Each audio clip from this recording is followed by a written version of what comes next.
Hey, everybody, gonna kick it off real quick, people, okay? Let's go live in a few minutes. Here we go, people. Ready? Kick it off! The Art of Relationship show. Don't go anywhere. Gonna kick it off right after this.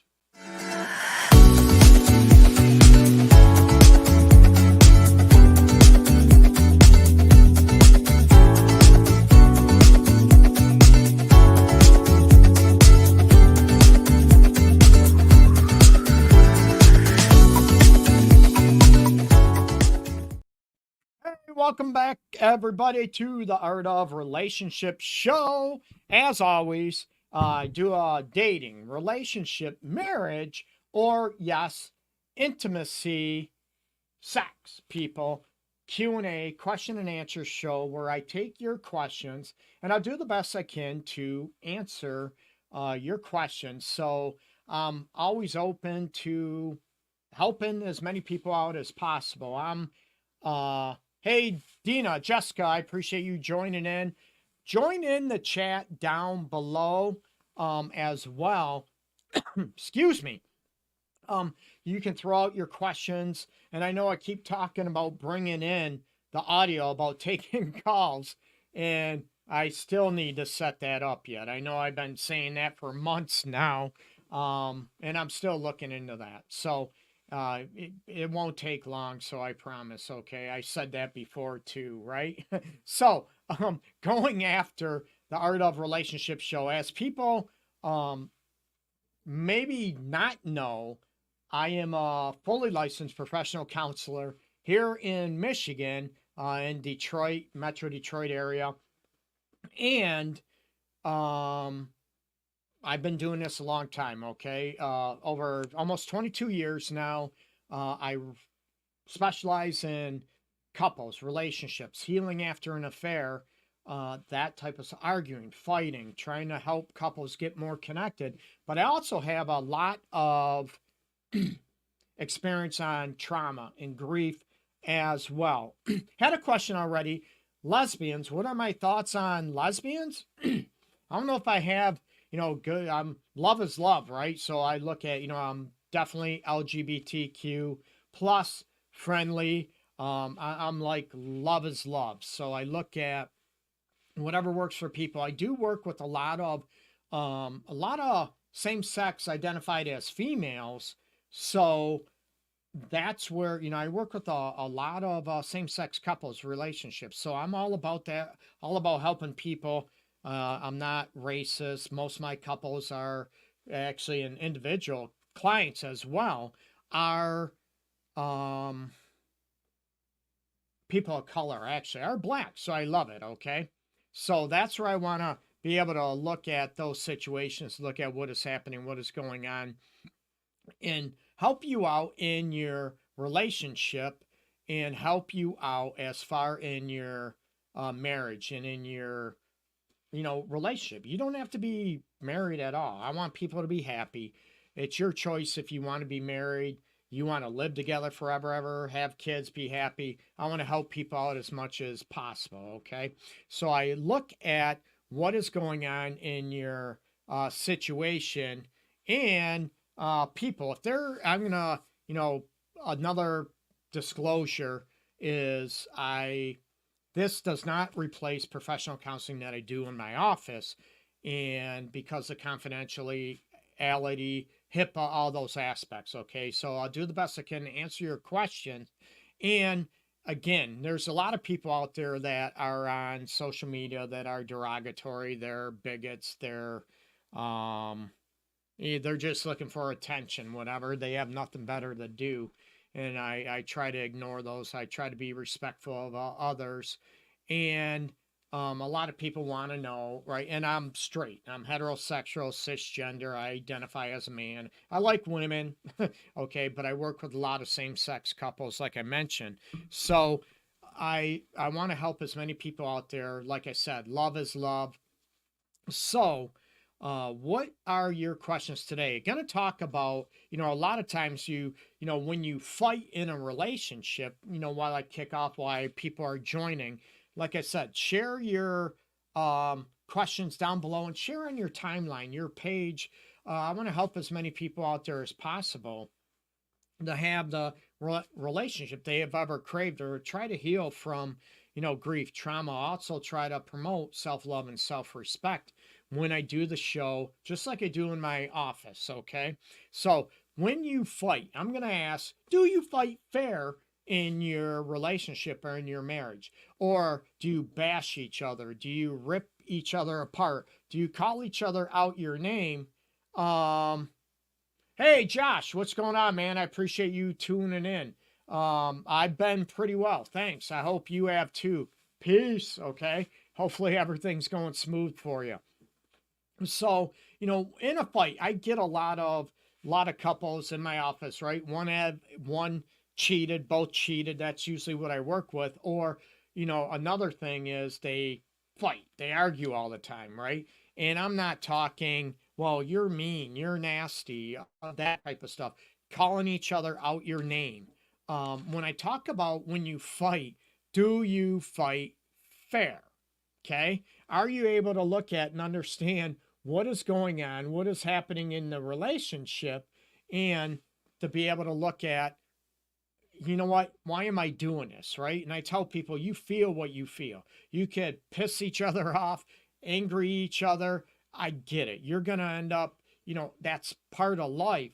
But are you respectful when you fight? Are you respectful when you try to go after it, that situation, okay? And that's where I want people to be able to look at what is causing me to blow up, to go ratchety, to go, be disrespectful, that type of situation. So you look at, what are your rules for fighting fair? I'm not going to call each other out your name. I'm not going to, maybe hit you, slap you, kick you, stab you, super glue. I talk about a lot of stuff that I've run into over the years, and that I'm all about trying to be respectful and about fighting fair, right? I don't want people to fight and argue, but it's going to happen. But how do you do it where it's a lot less frequent? And what do you do when it happens in a situation where you own what you did, you apologize, and it's not like, well, if you didn't make me mad, I wouldn't have called you that. I wouldn't have called you this. Or how many people start bashing each other about, you know what, you act just like your mother. And that's probably one of the worst things that could be said, right? Or you act just like your dad, or that type of situation. I get how you are. Your family's whack, crazy. All this stuff that, you run into in relationships that I deal with on a daily basis. So you look at, when you fight fair, what are your rules? And I have what I call rules of conflict, right? Limits of conflict. What comes across in your situation to be able to look at, what are we doing to stop? Number one, I want to know why you're mad. Number two, or I want to know why you're hurt, you're upset. But that doesn't mean you get to yell and scream at me. It sounds easy, right? So when I say about fighting fair, what are your rules? What's allowed, what's not allowed if you get in a disagreement? Okay, another question. Keep your questions coming. Throw them in the chat down below, people, and I'll do my best to answer them to the best of, my ability. So that's where I want people to be able to look at and help people out, okay? So going back to one of the questions are, my boyfriend and I want to get a place of our own, but I fear deep down he's not fully mature enough. I've never heard this before, right? I'm a guy, I'm a man, I bash us, whatever. Hey, Madison, what's happening? So I look at not mature enough. Then you have to look at, are you assuming, or is just a situation about, can you talk about it? Because a lot of times we might assume that person is not mature. And let's face it, right? Us women all throw it all over, right? And, men, we mature a lot slower than women on general. Not all the time, but in general, right? On average. So when you look at maturity, do you look at what works best for, what is maturity? What does that mean? when you said your boyfriend might not be mature enough, does that mean financially? Does that mean responsibility? Does that mean, being a partner where you and him are able to, as far as cleaning, right? What partners look like, household chores. So, what does maturity look like to you? And one person could be very mature in one area, but might not be mature in another. Okay. So, that's where I look at those situations and to be able to go after, look at breakdown. What does maturity look at? Is it finances? Maybe you're afraid that your boyfriend won't cover his part of the rent, that he'll spend his money and won't have money, and you're always trying to cover his butt financially. So that's where you have to look at what areas of maturity does that look at, okay? And that's where you have to look at what is going on. That's a great question, right? A lot of times just wait until your frontal lobe develops. And, frontal lobe develops what they say around 26 on average. But again, it's different for everybody. When you're talking about emotional intelligence, yeah, 25. That's, I know that it used to be 25, but I've heard they increased it the last year to like 26, depending what research you look at, depending what, um, demographics and everything you look at as well. But I know old school was 25, and I've heard lately, last year, whatever, it's 26. But okay, someone asked, how do I get a girl to break up with her boyfriend so I can get her out of myself? Number one, that might be a good question. Number two, you know what? For me, that's unethical. Okay. I don't get into people trying to snake somebody's boyfriend, girlfriend away from them. I don't promote that at all. If they're in an abusive situation, you still don't snake. You can be there emotionally for them. Hey, I got your back. I'm here for you if you need to. But again, for me personally and professionally, it's unethical for me to even advise, how to try to steal someone's girl. But there might be other stuff out there, but professionally, I don't get into that. I try to, and like I said, I work with a lot of couples. One cheated, both cheated. They ended up being together from an affair. I get that. That happens, but I don't ever try to promote people trying to steal or snake someone's boyfriend, girlfriend away from them. Okay. I appreciate the question though. I respect it, but I don't promote that at all. So try to be supportive. Don't try to bash. And there's a lot of people that'll get in that situation. But you look at karma and will that come back and bite you in the booty? Or if you're lying about that girl's boyfriend or whatever, finds out, man, you're dust, you're done. So I'm all about being legit, being open, being honest without going sideways. And, I call it snaking, being manipulative, lying, that type of stuff to try to get someone to like you. Okay. So let's see. A lot what people don't take account into with younger people is healing from childhood trauma. And that is absolutely, are you talking about when we talk about maturity, right?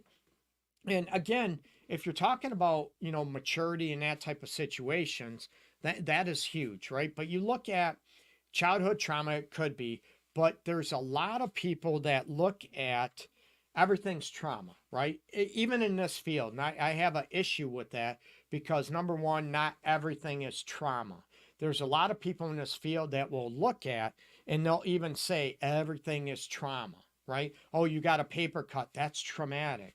No, it isn't. So there's a huge difference between it was a sad experience versus it's trauma, okay?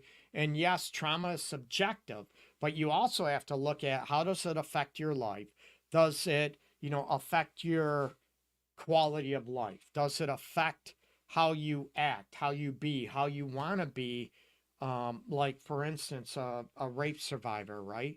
Uh, Typically, that's going to affect sexuality. It's going to affect maybe make you be more withdrawn, more shy than you used to be. It's going to affect your life in somehow, in a severe way. And some people, oh, you did not get the bike you wanted as a kid. I understand that was so traumatic to you. No, it wasn't traumatic. Okay. So I'm a realist when it comes to this, differentiating between, is it actual trauma or is it a sad event? Is it a disappointment versus being trauma? So that is huge to try to, you have to differentiate between, and I get that severe, when it's actual trauma, how does that prevent you from developing emotionally, mentally, and those aspects. And I get that. We start having biases, we start having judgments to protect ourselves because we've been traumatized, like child abuse, rape, that type of stuff, sexual abuse, physical abuse, emotional abuse, neglect, abandonment, those type of situations. But you have to, trauma where, you watch dad beating the crap out of mom on a regular basis. Or when I used to work with a lot of I specialized before, a lot of severe trauma and grief with kids, kids getting pimped out, sold sexually, that type of stuff, watching dad kill ma, kill him stuff. I worked with a lot of severe trauma. So that's where, I'm not one, I'm very critical of other people in the mental health field, that other professionals that, they try to, oh, everything's trauma. And it's unethical, professionally unethical for number one. And it does a disservice to mental health, and it does a disservice to the clients. So you have to be real and genuine. Some people just want to blow smoke up their booties and lie to them and make them feel better. So they keep coming back because, right, you keep coming back. It's money, it's a business model. But unfortunately, that is unethical. So you have to look at, hey, I understand it was a sad event, but it wasn't trauma. How can we help you? And how does that affect you now? And what can we do to where it doesn't bother you anymore? Okay. So there's a differentiation between actual trauma versus you had a sad event. You had a, negative attitude. You were disappointed. And I think there's a huge misunderstanding, and I think a lot of people try to enable trauma, and they water down that everything's trauma. No, it's not. I know there's actually just recently that an adult child told the mom that he was traumatized because the mom said, quit running up and down the stairs, you might break your neck. And that traumatized me. Well, number one, that's a reality. You could break your neck. How's that traumatizing to you? I don't want you to get hurt. And we talked about that, and to be able to rationalize what was going on. And number one, is reality, is it traumatizing? It could be, right? Don't drive, don't drive recklessly, or you could get in a car accident and die. That's a fact, right? So is it traumatizing, or are you trying to teach and be real, right? So I think a lot of people are trying to enable a lot of people versus what is reality and what could happen, and trying to teach versus trying to bubble wrap their kids and bubble wrap people around them. And I'm not trying to be disrespectful. I care. That's why I do this. I'm very compassionate and very understanding with those situations. Okay. I'm having commitment issues with with the four women I'm dating. Well, it sounds like you might have a commitment issue yourself, right? And it's looking at those situations, right? I'm having a commitment issue with 4 women I'm dating. Here we go. Meaning you can't pick just one, or let's face it, if you are dating the 4 women, do they all know you're dating each other? Now, if you're single, do whatever you want, right? But be open and be honest about it. Now, if you are saying telling all 4 women, or let's flip the script, or women telling 4 guys, oh, I'm exclusive to you, and you're not. That's being dishonest, and that's being deceitful, manipulative, and that's being ratchety. So, I don't get into that, but I get that. Hey, Sarah, what's going on? Oh, I got to stop at your new restaurant. Well, where you work, new restaurant. So, yeah, you're missed too, big time. So, I haven't even been to Martin's in a long time, okay? So, that's where I want to look at, what is happening and what is going on, okay? So, with people out there, and going back to, what is your view of a relationship you want, and what is going on? It could be commitment issues, as it was brought up before, that, past traumas. Maybe we got our heart ripped out, so we don't want our heart ripped out again. So we don't get in a committed relationship. Deep down, we might want that, but we're afraid to. Heartbreak is the worst. That's why I do what I do. So, but I don't want you, I got my heart broken, so I get to break somebody else's heart. No, it's like that, the old saying, right? Hurt people hurt people. That doesn't mean it's justified or condoned. So I'm all about promoting being respectful, being honest, being legit, and not going sideways on people that we are involved with or want to be involved with, okay? Now you look at, if it's not working, you know what, I'm not feeling it. Be open, be honest about it, and go from there, okay? So, again, I'd love to hear, throw out your questions, questions out there, anything I can do.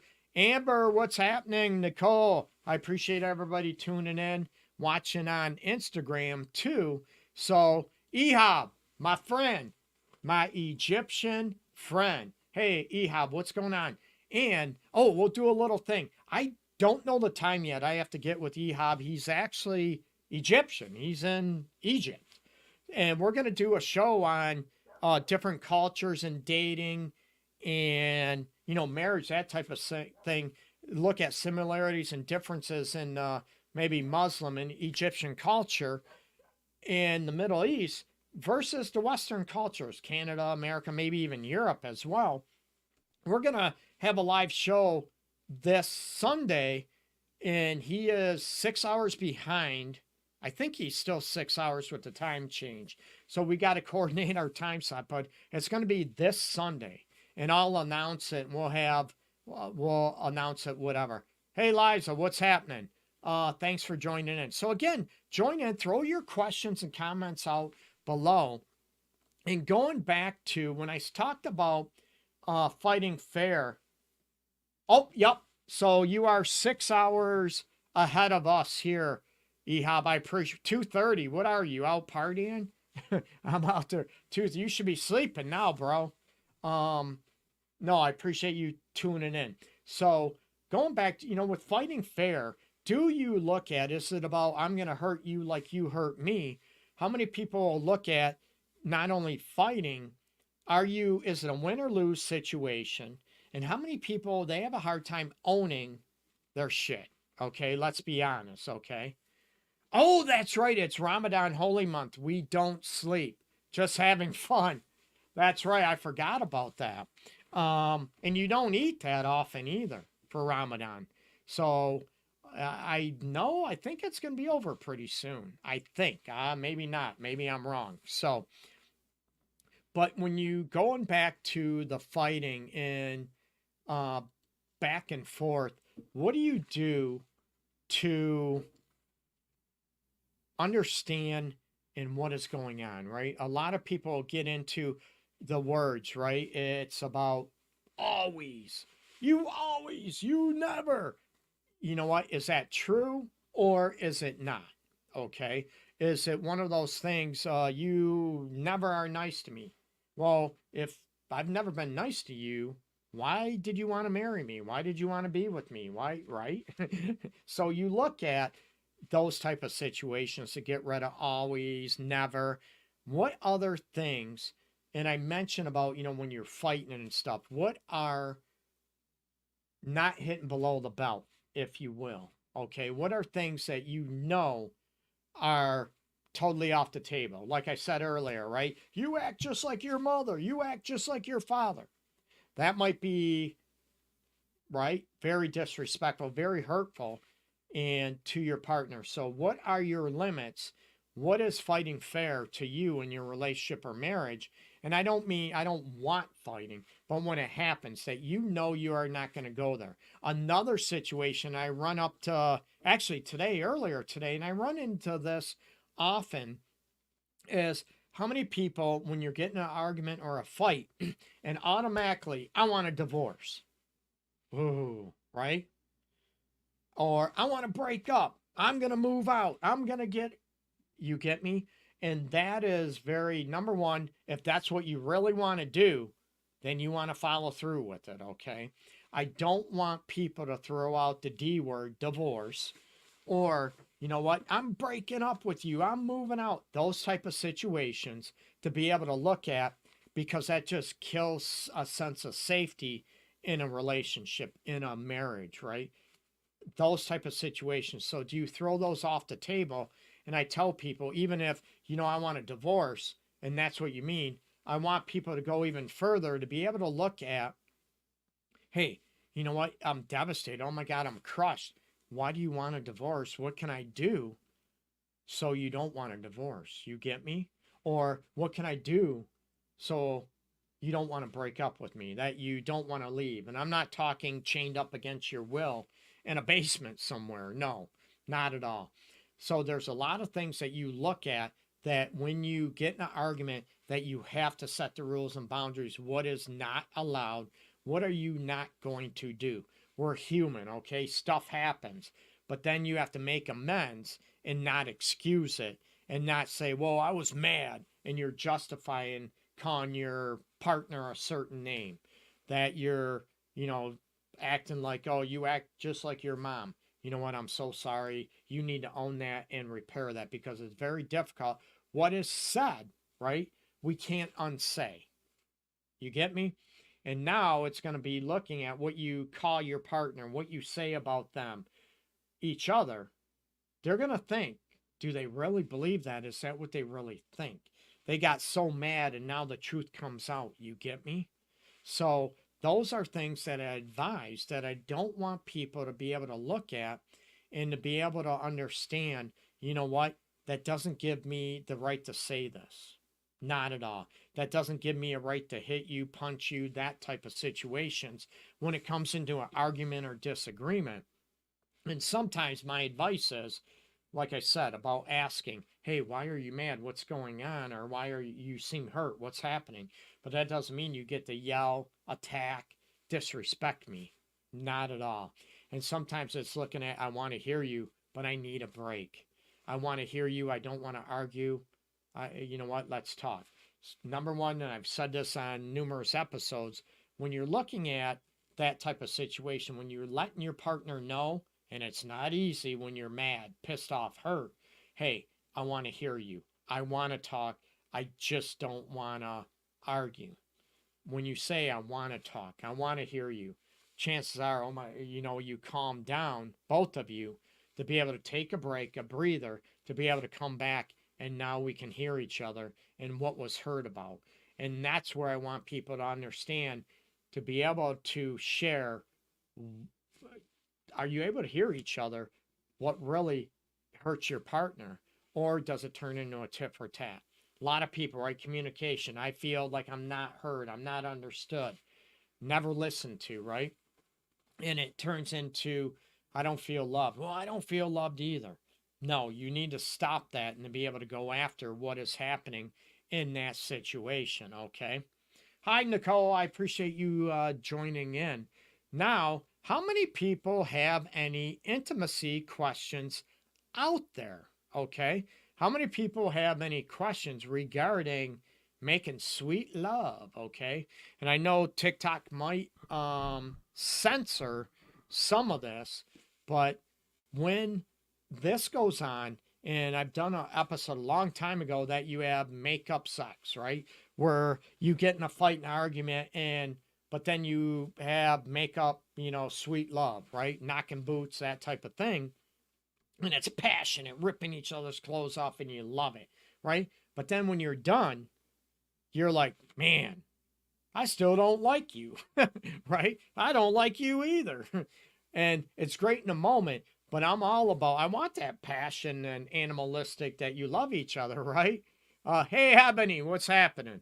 So when you look at those situations, you know what? What is going to heal that, the actual root of the issue, right? Is it making sweet love, in the heat of passion when you're mad and upset and that makeup, to each other? Or what's going to happen is that's not going to last, because pretty soon, if the root of the issue does not get healed, does not get repaired, chances are that's not going to work anymore. The makeup sex, making up sweet love, right? So chances are it's not going to last. So I'm all about keeping the passion and all that going in a good way, and to be able to look at what is going to heal the problem as well. So don't keep coming back and rinse and repeat. And there's some people, yes, a lot of couples, they'll pick a fight just to have makeup sex, or they'll have a make up sweet love, that type of stuff, because they love the passion, they feel alive. That's awesome. But can you have that once in a while? Not always. Can you have that without getting in a fight, without getting pissed at each other? You get me? So that's where I want to look at, when it comes into that. And also, what would help you improve your intimacy level between one another, right? And we talked about, fighting, whatever. And a lot of people will look at, they want to be able to reach each other, right? One person, you get in a fight and they want to make sweet love, and the other one's so disconnected. I can't imagine. I can't believe you're in the mood to do. How can you be in the mood to make sweet love or be intimate, right? When we just gotten in a fight. Because one person, everybody assumes it's women. No, there's men too, where women want that to make up, to feel validated, to feel loved again. So they want to rip their man's or partner's clothes off, right? They want that connection. They want to reconnect so much, where the other one could be the man, right? To where, hey, I'm not in the mood, leave me alone.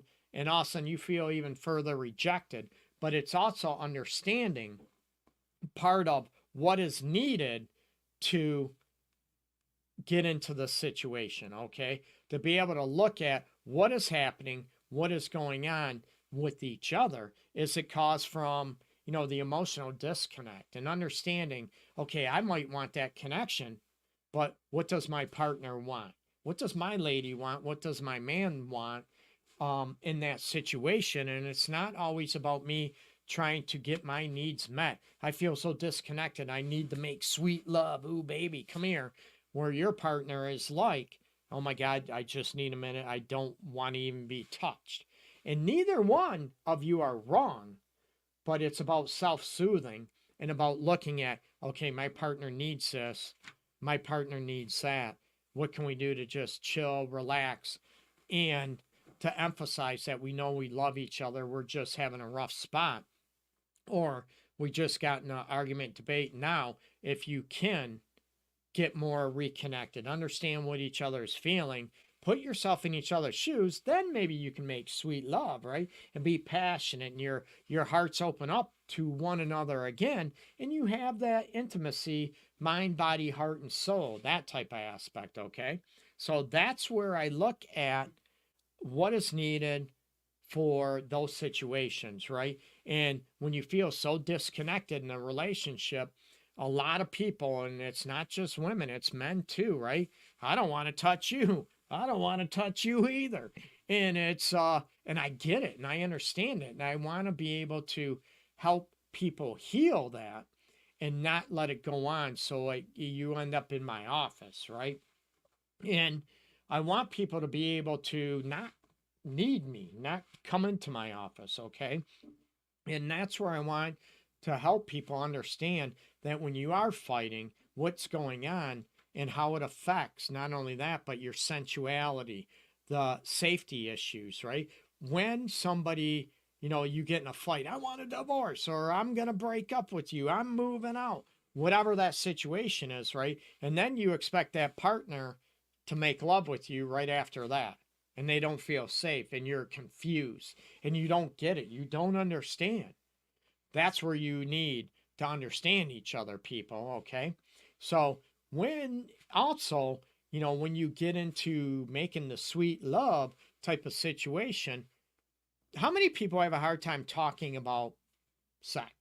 How many people have a hard time talking about what they want, what they don't want, what they like, what they love, what they're passionate about, how they want to be touched, how they want to be talked to when you're making sweet love, right? And there's some people that want to hear their partner say stuff, talk dirty to me. It's not only that. Oh, I love when you do that. I love that. Oh my God, it feels so great. And they want to hear that, right? It turns them on even more knowing that they're pleasing their partner. Woohoo, I'm one. But it's also where the person is whoop quiet, that the person doesn't even know what they enjoy, what they don't enjoy, and they're like, huh, what's going on? And it's, you can pay attention. Are there where some people don't even moan, they don't even groan in a pleasurable way? I'm not talking in a painful way, unless you're into that. So you look at those elements. How do you let each other know? What would it take for you to be more comfortable talking about what pleases you? What doesn't please you, to talk about this? And this is one thing where I never promote, and people heard me say this before, I never promote people waiting until you get married to have sex, to make sweet love. And I respect people's beliefs. And actually, this is one thing we can talk about. Ehab and I will talk about, I'm sure, Sunday, that, oh, we're going to wait till we get married to have sex, to make love. And I never promote that professionally or personally. In my personal life, I wouldn't be that way either.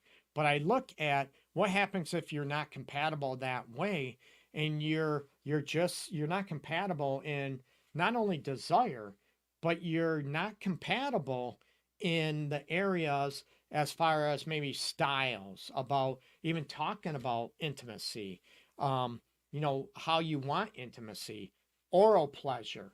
Well, one person loves oral pleasure, the other one doesn't. And it's even more difficult that you're wondering when, do a lot of arguments and fights in your relationship, do they relate to your sex life, in your intimacy level, in your frustration when it comes to this? Because maybe you're not able to talk about it. You're not able to understand it. Hey, Jamie, appreciate you joining in very much. Thanks so much, people. So, those are areas that you look at. Where are the fighting coming from? Where is the tension areas coming from? And what can we do to break it? What can we do to make it, a lot more comfortable to talk about? A lot of it could be sex, right? It could be finances. It could be parenting. Whatever it is, what can we do to make it easier that we hear each other? We try to understand each other's perspective. And now we look at, are we actually compatible or not?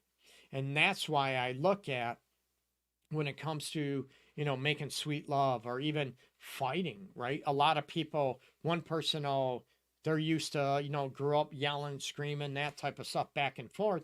And the other one is, I'm not tolerating it. And the other one yelling, what do you mean? This is normal. Everybody fights. But it's how you fight, what you allow, what you don't allow. And it's not a right or wrong. Like I said, some people, I get mad. That's why I said I want a divorce. But it's every time we fight, every time we argue, every time we have a disagreement, or every time I want to break up, I'm going to move out. I'm done. You get me? That destroys safety and sanctity in the relationship and in a marriage.